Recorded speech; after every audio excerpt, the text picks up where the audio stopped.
remembered. And I'm going to do one last thing for my country.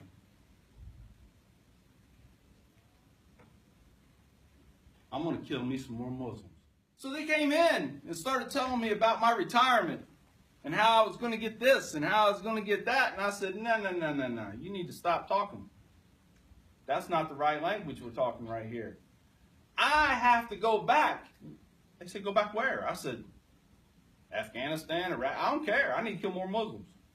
That's what I told them. I need to kill more Muslims. I'm not done. Because now my hatred had manifested to a point to where my life meant nothing unless I was taking the life of a Muslim.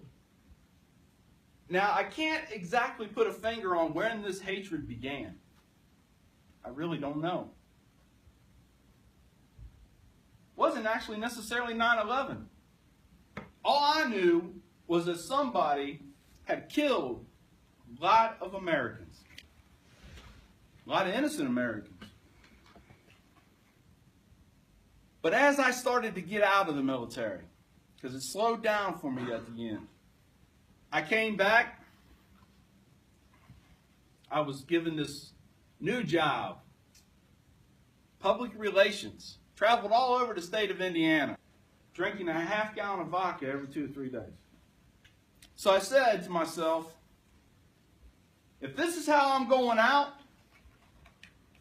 then I'm going to go out and I'm going to be remembered. And I'm going to do one last thing for my country.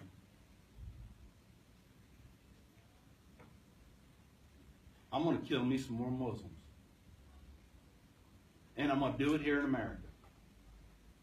This hatred go, I believed there was actually another organ inside my body.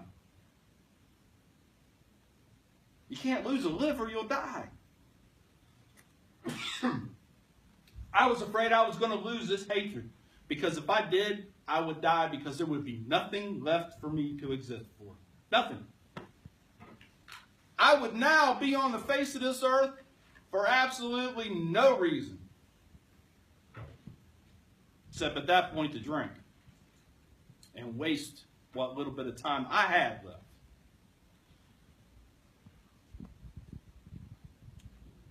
So I got the courage up. I decided, without telling anybody, to actually go to the Islamic Center on a Friday, because I knew everybody would be there on a Friday. And I knew that's when their service was. So I walk in. It was early, because I've always been one that on time is late to me. So I'm early.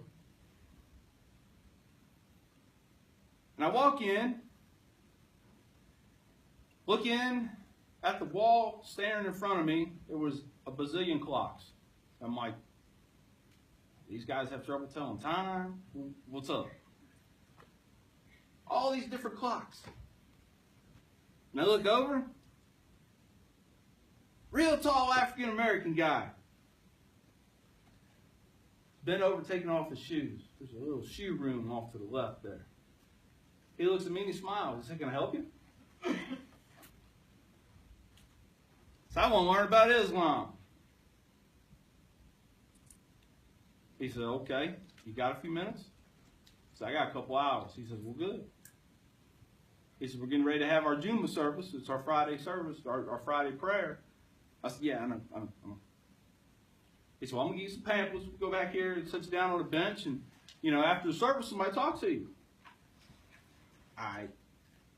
So he hands me these pamphlets, and there are different things, different subjects, all pertaining to Islam, and I'm thinking, oh my gosh, what a bunch of propaganda this is. Islam's a religion of peace. Psh, whatever. Islam's against terrorism. Not according to Fox News. Then the service starts. And I'm looking around, and all the room's packed.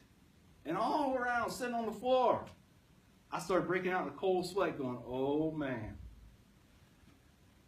I am in a room with nothing but Muslims. I started thinking about how they was going to see me on Al Jazeera tonight with a sword in my throat or something. Silly. Just silly thoughts, man. Because that's what I knew. Because that's what I'd been told. I hadn't yet identified what the real lies and the real truth was yet. So after the service, another African American gentleman closer to my age, sat and talked to me. Asked me if I've ever read the Quran. I'm like, nah, why would I do that? Of course, I had never told anybody what I had planned at this point.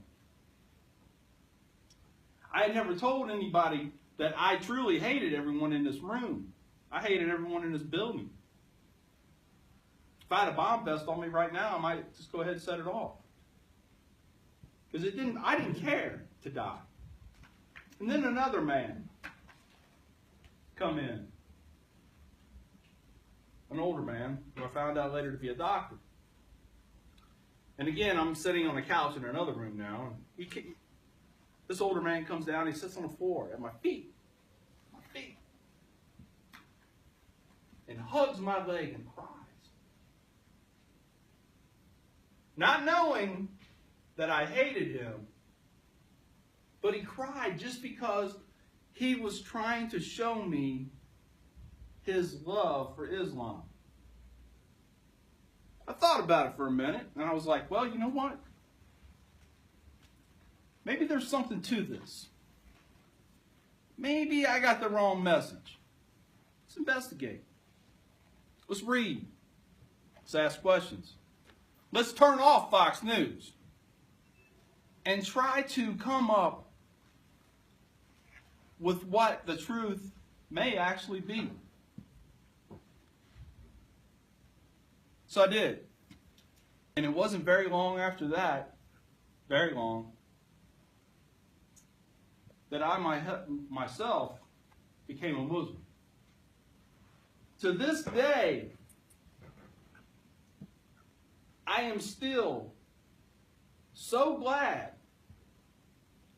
that I was at the point of blowing up this building with everybody inside,